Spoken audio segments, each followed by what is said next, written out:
आज हम बनाएंगे ड्रैगन चिकन। उसके लिए मैंने आधा किलो बोनलेस चिकन लिया, इसको मैंने इस तरह स्ट्रिप्स में काट लिया है। अब इसके अंदर मैं लहसुन डालूंगी, साथ ही इसमें रेड चिली पेस्ट डालूंगी, सोया सॉस डालूंगी, सॉल्ट डालूंगी और काली मिर्चों का पाउडर ऐड करूंगी। चिकन पाउडर डालूंगी, एक अंडा डालूंगी और यहाँ पर मैंने कॉर्नफ्लोर डाला 3 खाने के चम्मच। सारी चीज़ों को अच्छे से मिक्स करूंगी और इसको मैरिनेट होने के लिए छोड़ दूंगी।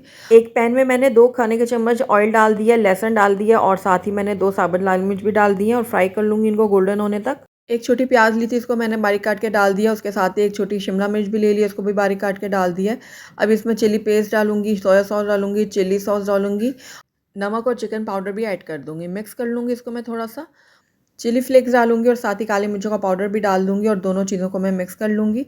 उसके बाद मैंने यहाँ चिकन स्टॉक डाली है 1/4 कप। साथ ही केचप भी डाल दिया और चिकन को जो मैरिनेट करके रखा था उसको भी फ्राई करके डाल दिया। थोड़ा ग्रीन पार्ट डालूंगी स्प्रिंग अनियन का, सीसम सीड्स डालूंगी। तो ये लीजिए ड्रैगन चिकन रेडी है।